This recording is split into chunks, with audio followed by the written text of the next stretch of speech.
Assalamualaikum warahmatullahi wabarakatuh. Jumpa lagi dengan channel Sahabat Pembelajar. Sobat pembelajar sekalian, kita lanjutkan pelajaran kita tentang kurikulum merdeka dengan judul Mudahnya Memahami Kurikulum Merdeka.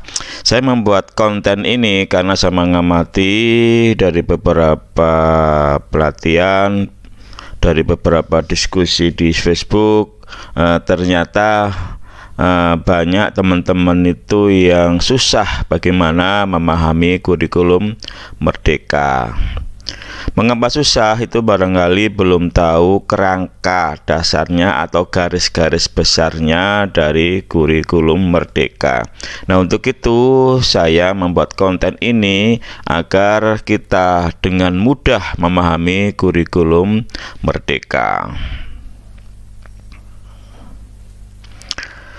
Sebenarnya kurikulum merdeka itu dalam kita memahami cukup satu gambar saja seperti ini ya. Nanti insya Allah setelah sobat pembelajar memperhatikan paparan saya, maka kita akan memahami dengan mudah seperti apa sih kurikulum merdeka itu. Oke, saya mulai ya.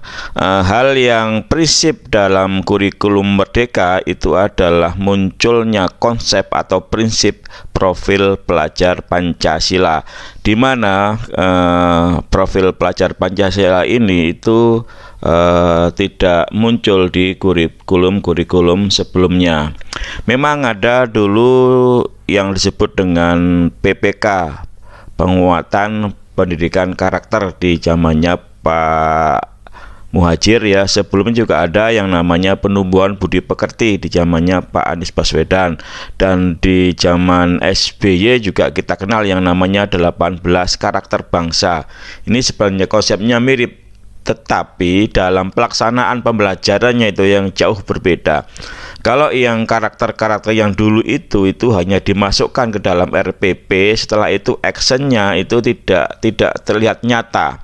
Tetapi di dalam kurikulum merdeka, profil pelajar Pancasila yang di dalamnya sebenarnya adalah karakter dan kompetensi, itu di dalam tataran pembelajaran itu actionnya jelas ya, actionnya jelas. Nanti saya jelaskan bagaimana action pembelajaran untuk menuju profil pelajar Pancasila.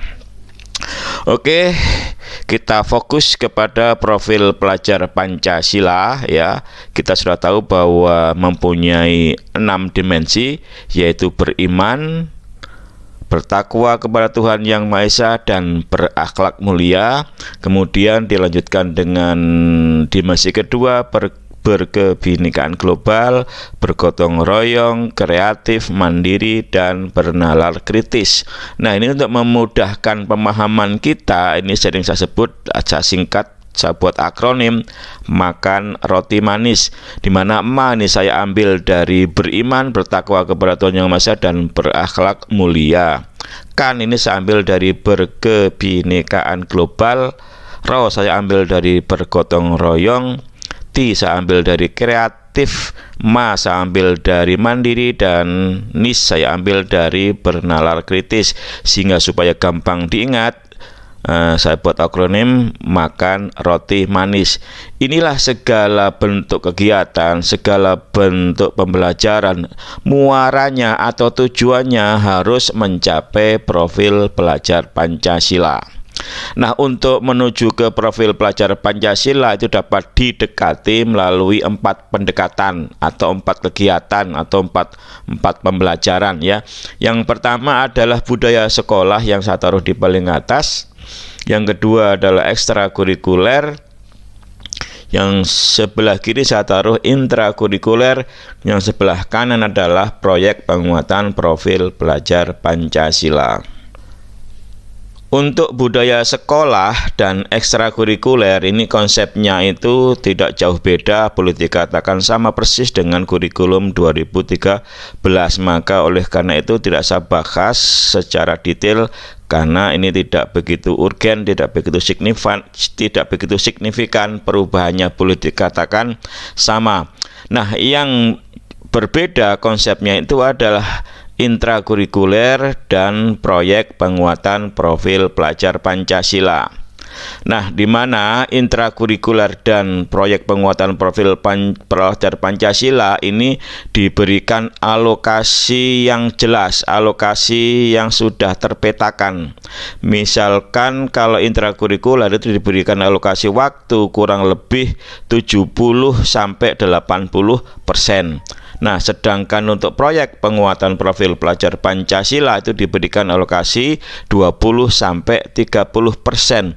Nah, inilah bedanya dengan kurikulum sebelumnya, di mana untuk penguatan karakter di sini nanti malah karakter dan kompetensi, yaitu profil pelajar Pancasila.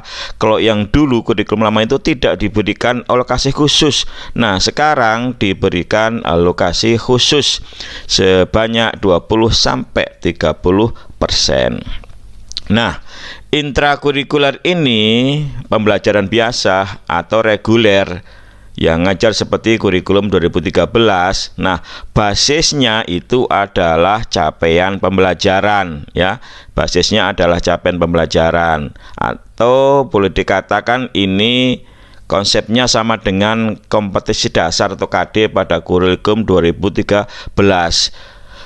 Esensinya sama, KD dan capaian pembelajaran sama. Keduanya adalah kompetensi yang harus diajarkan kepada siswa yang berbasis mata pelajaran.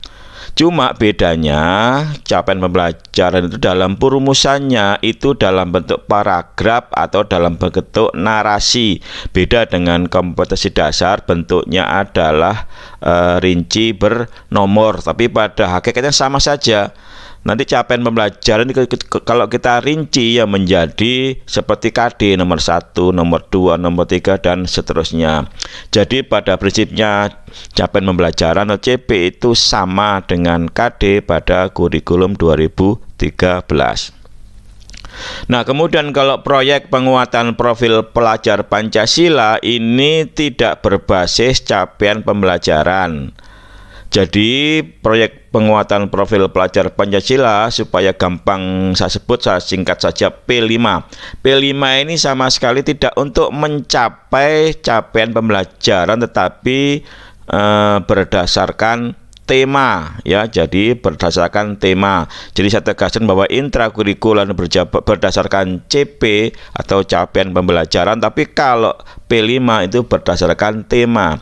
Temanya seperti apa? Jangan khawatir, jangan bingung. Temanya itu sudah disediakan oleh pemerintah sebanyak 7 tema untuk selain SMK, sedangkan SMK itu ada 8 tema yang disediakan. Kita tinggal pilih, kita tidak usah bingung pakai tema yang mana karena sudah disediakan, dan perlu diingat ini tidak berkaitan dengan capaian pembelajaran. Ini yang sering salah paham, ya, sering salah paham. Pak, apa namanya proyek ini? Yang proyek seperti apa, maksudnya apa? Proyek berkaitan dengan fisika, proyek berkaitan dengan kimia atau STEM atau apa, itu tidak sama sekali seperti itu, karena ini tidak berkaitan dengan mata pelajaran, tidak berkaitan dengan CP, berkaitan dengan tema yang disediakan khusus oleh pemerintah, gitu ya. Temanya apa saja? Misalkan ada 7 ya, saya sebutkan. Pertama adalah kewirausahaan, yang kedua adalah kearifan lokal, kemudian ada juga tentang kehidupan berkelanjutan, ada suara demokrasi, ada bangun jiwa dan raga, ada juga berrekayasa dengan teknologi. Inilah tema-tema yang disediakan oleh pemerintah. Jadi saya tegaskan bahwa P5 itu berdasarkan tema, tidak berdasarkan capaian pembelajaran. Nah, kemudian sobat pembelajar sekalian, ya, jangan khawatir nanti bagaimana kita mendapatkan tema. Ini sudah ada panduannya, yaitu panduan proyek penguatan profil pelajar Pancasila, gitu ya. Kemudian untuk untuk intrakurikuler itu juga tidak usah khawatir, ada panduannya, yaitu panduan pembelajaran dan asesmen gitu ya. Nanti bagaimana kalau kita masih kesulitan? Jangan khawatir juga, nanti ada contoh-contohnya dokumen-dokumen yang disediakan oleh Kemendikbudristek. Oke, saya lanjut ya.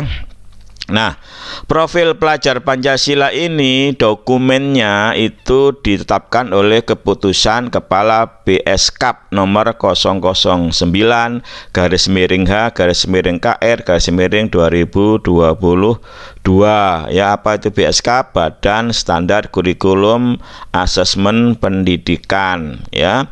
Kemudian untuk capaian pembelajaran itu ini mengalami perubahan beberapa kali, kalau tidak salah sampai 4 kali. Yang terakhir adalah keputusan Kepala BSKAP nomor 033/H/KR/2022 gitu ya. Nah, untuk panduan semuanya ini, panduan intrakurikuler itu ada di buku atau e-book yang disediakan oleh pemerintah, yaitu panduan pembelajaran dan asesmen. Kemudian untuk proyek, ada panduannya adalah panduan proyek penguatan profil pelajar Pancasila. Oke, sekarang apa yang harus dilakukan guru ketika mau mengajar?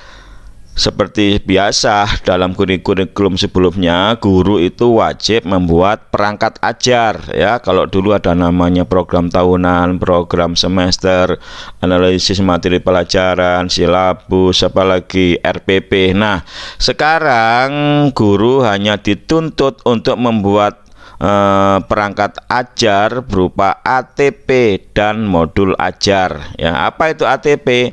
ATP itu ada alur dan tujuan pembelajaran. Nah, capaian tadi itu kan dalam bentuk kompetensi yang masih global, belum rinci, maka CP ini perlu dijabarkan menjadi tujuan-tujuan pembelajaran. Setelah dijabarkan menjadi tujuan-tujuan, diurutkan mana yang disampaikan pertama, mana disampaikan kedua, mana disampaikan yang terakhir. Itulah yang disebut dengan alur tujuan pembelajaran. Nah, bagaimana dibentuknya? Jangan khawatir, itu ada contohnya.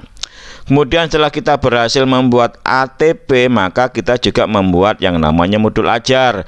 Modul ajar itu tidak usah bingung, tidak usah merasa susah. Modul ajar itu sebenarnya adalah RPP.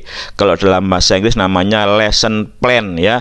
Jadi yang namanya RPP ya tentu di sana ada komponen minimal, yaitu tujuan pembelajaran, kemudian langkah-langkah pembelajaran, dan asesmen minimal 3 komponen. Boleh tidak lebih ya? Tentu boleh, itu namanya komponen minimal gitu ya.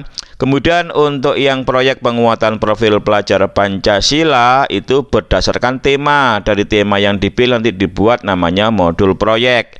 Modul proyek ini ya seperti modul ajar ya, tetapi pembelajarannya bukan intra, pembelajarannya ada proyek. Namanya modul proyek nanti ini berupa perencanaan pembelajaran. Tentu di sana ya ada tujuannya seperti apa gitu kan, langkah-langkahnya seperti apa, pengukuran seperti apa, mirip dengan modul ajar atau mirip dengan RPP gitu. Nah, kemudian Bapak sekalian, dari gambar ini sebenarnya tidak banyak dokumen sebagai acuan Bapak Ibu untuk melaksanakan kurikulum Merdeka. Cukup Bapak Ibu pegang yang namanya dokumen profil pelajar Pancasila berdasarkan BSKAP 009. Ini untuk proyek atau untuk P5. Untuk intrakurikuler, Bapak Ibu cukup pelajari dokumen capaian pembelajaran yang diputuskan oleh Kepala BSKAP 003 gitu kan. Kemudian Bapak Ibu nanti bagaimana membuat ATP, baca panduan dan panduan pembelajaran dan asesmen. Bagaimana melaksanakan P5, baca panduan proyek penguatan profil pelajar Pancasila. Masih bingung? Jangan khawatir, semua ini ada contohnya gitu ya. Semua ada contohnya. Jadi Bapak Ibu secara garis besar dokumennya cuma 4 yang Bapak Ibu butuhkan ya. Pertama adalah profil pelajar Pancasila, yang kedua adalah capaian pembelajaran, yang ketiga adalah panduan pembelajaran dan asesmen, yang terakhir adalah panduan proyek penguatan profil pelajar Pancasila. Ini 4 buah pokok dokumen yang harus Bapak Ibu pelajari. Tetapi kalau Bapak Ibu mau memperdalam, ya silahkan, ada sumber-sumber lain atau bahan-bahan untuk mempelajari kurikulum merdeka dalam bentuk video. Misalkan Bapak Ibu bisa masuk ke platform Merdeka Mengajar. Jadi saya tegaskan, Bapak Ibu ketika mau mengajar tidak usah repot, tidak usah bingung. Bapak Ibu cukup membuat yang namanya ATP dan modul ajar untuk intra, kemudian modul proyek untuk P5. Oke, sampai di sini sobat pembelajar, mudah-mudahan bermanfaat. Saya akhiri, wassalamualaikum warahmatullahi wabarakatuh.